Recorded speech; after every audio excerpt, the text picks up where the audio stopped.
I'm Dr. Vanita Rattan. I'm a doctor, but I'm also a cosmetic formulator specifically for skin of colour. So today's video is about how to unclog pores. So there are different phrases for it. People can say my skin feels congested, it feels bumpy, I'm getting blackheads, or usually this happens in your teenage years and then it develops into spots. So really the first phase that we want to treat really is how to unclog pores, because a lot of mistakes that get made, especially mistakes in the skin of colour, will then lead to hyperpigmentation because of trauma to the skin. So we actually have to be a lot more careful with what we do with our skin.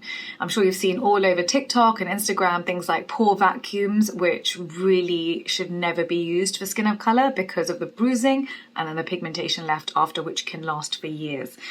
So as you know, this whole channel is dedicated to skin of colour, and the reason why that's important is because skin of colour have larger melanocytes than Caucasian skin. This means that they are easier to trigger. As I always say, one scratch, one bite or one burn and we hyperpigment. And unfortunately, the vast majority of skincare wasn't designed for skin of colour in mind. And so that's what this channel is for, is to give you evidence-based information that's non-sponsored. None of my videos have ever been sponsored. They never will be sponsored. This is purely a reference library for you to figure out what to purchase and what to avoid. I have created another wonderful resource for you called Skin Revolution, which has been published by HarperCollins and is available globally on Amazon, on WH Smith, Waterstones, etc., Barnes and Nobles. And the link is down below for you, and it goes into a lot more detail in every single chapter. Sometimes you don't have 20 minutes to watch a video, sometimes you just want to flick through your reference book. So I made that for you just in case it's something that you want. Okay, so in this video, we're going to go through step by step what causes pores to become congested, how you minimize them, the mistakes that get made, and then your step-by-step routine. If that sounds good to you, give me a thumbs up. Let's dive right in.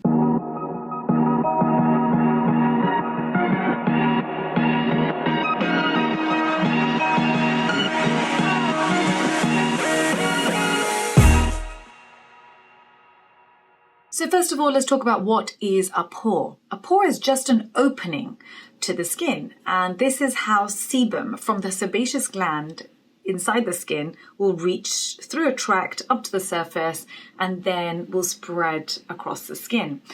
Now, sebum is very important because it reduces transepidermal water loss. That's water evaporation from the skin.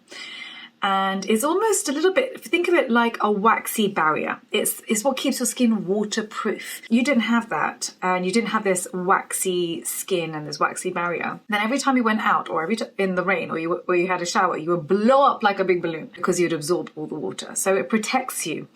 It also keeps the skin supple and hydrated, and this is the optimal environment for your skin to repair and recover. It really is essential. If you have less sebum than required, it leads to dry, tight skin, which is probably what you're feeling, especially in the winter time. This leads to itching. This then leads to secondary infection into the skin, which leads to further inflammation, and now you're in a vicious cycle where you're getting irritation, inflammation, and hyperpigmentation, and all because of a damaged skin barrier. So really your skin barrier, the health of your skin barrier is absolutely crucial. It's something all our children really should learn from a young age, what dry skin actually means. It means that your skin needs oil or sebum or emollients to create a second layer because you want to prevent evaporation of water from the skin. The problem occurs when this smooth journey of sebum from the sebaceous gland up through the sebaceous filaments through to the pore and then onto the skin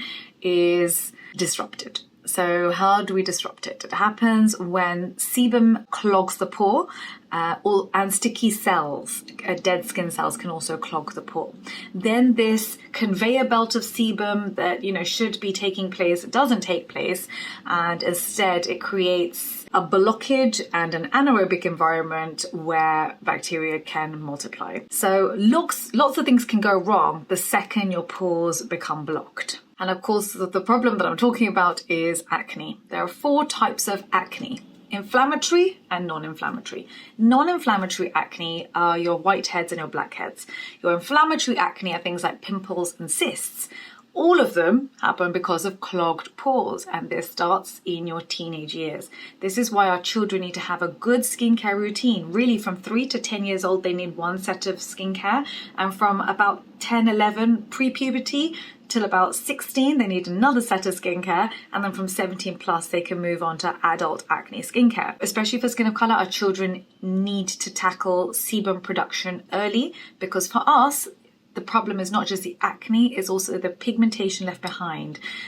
So the PIE and the PIH, so the red marks and the brown marks. And unfortunately for us, the acne really isn't the big deal. It's the years of pigmentation and pitting which can affect confidence, and that's really, I want better for our children, and that's why education of skincare with our kids is important. And I know a lot of our children watch this channel with their mums and dads, and that makes me so happy.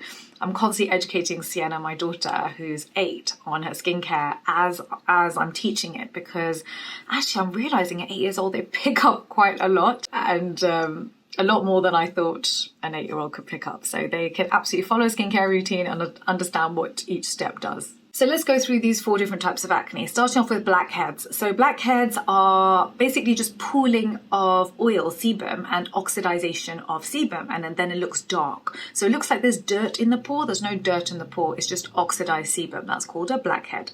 Then you've got whiteheads. Whiteheads are seen as just a head of pus. So a white head of pus on top of a clogged pore.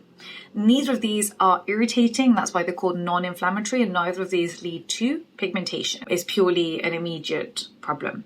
Inflammatory acne, things like pimples. Pimples are basically when the clogged pore has happened, but then the bacteria, the P. acnes bacteria, has replicated, because guess what? P. acnes bacteria loves anaerobic environments. Anaerobic environments means no oxygen.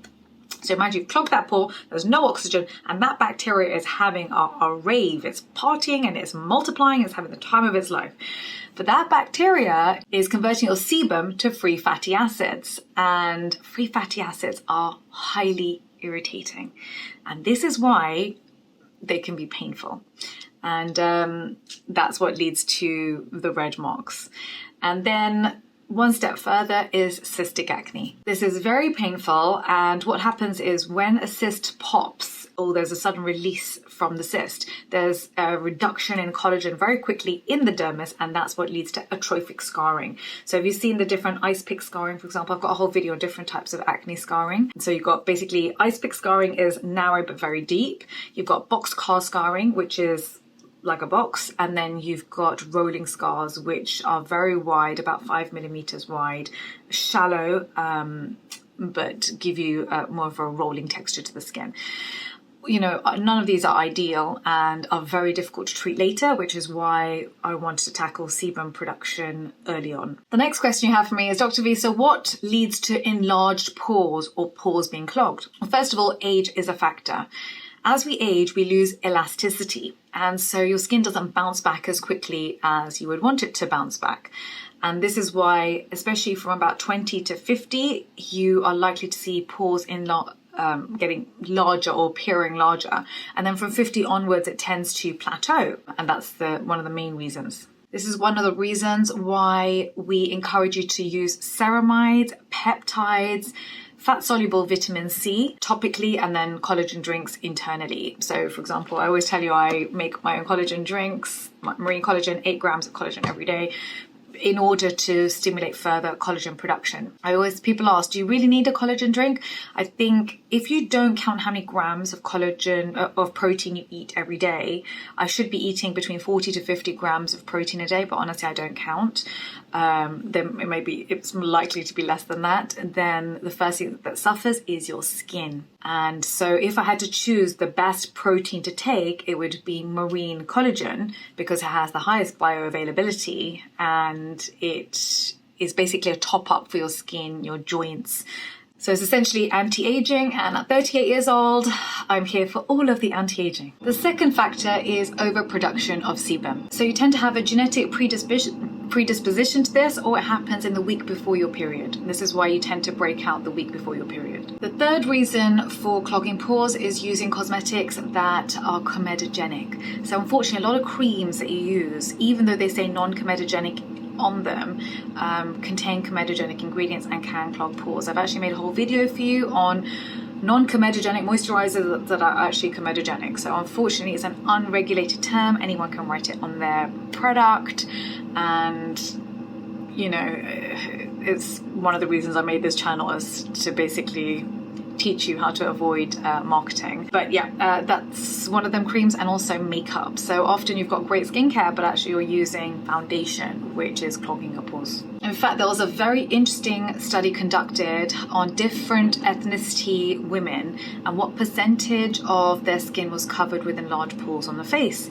And this was conducted on thousands of women. I'm going to go through the percentages because it's really quite surprising. So number one actually is Brazilians. So from 18 to 29 years old, so basically in their 20s, they have 20% of their skin covered with enlarged pores, and by 40 it goes up to about 22%. So it's not a huge jump from 20 to 40, but it is a large percentage to start with. And that's why in Brazil, if you go to Google on Brazil, you'll find that the search for minimizing pores is quite high. The second after this is Indians, and so Indians have 13% of us have enlarged pores. So for Indians, it jumps up from 13% in your 20s up to 20% in your 40s. So that's almost double. And that's why you're going to notice, if you are Indian, you're going to notice a lot more of you are going to have enlarged pores with age. Then the next demographic on here was actually Caucasian and Japanese are very similar. They both have about 10%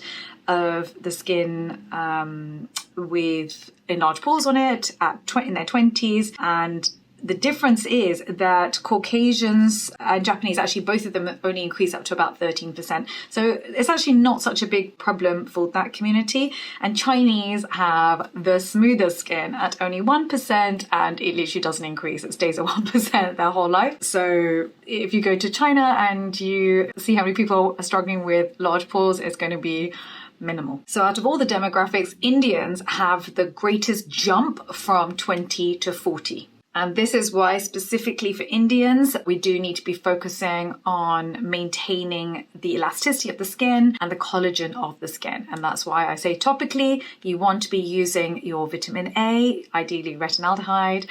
You want to be using tetrahexyldecyl-ascorbate.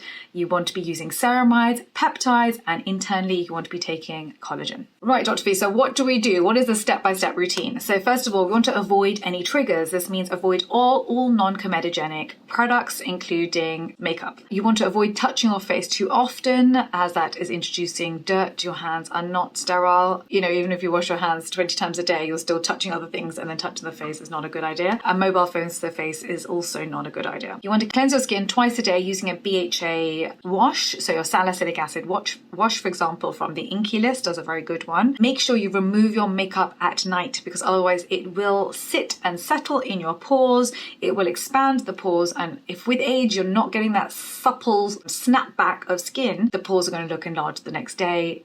And this is also one of the reasons dehydrated skin makes the pores look larger too. So at nighttime, you want to have your humidifier. You want to be using our fatty moisturiser like Cera-Pep or Cetravent or CeraVe, and then a barrier oil on top. For the barrier oil, only use that if your problem is dry skin with large pores. If your problem is oily skin with large pores, then I would avoid the barrier oil.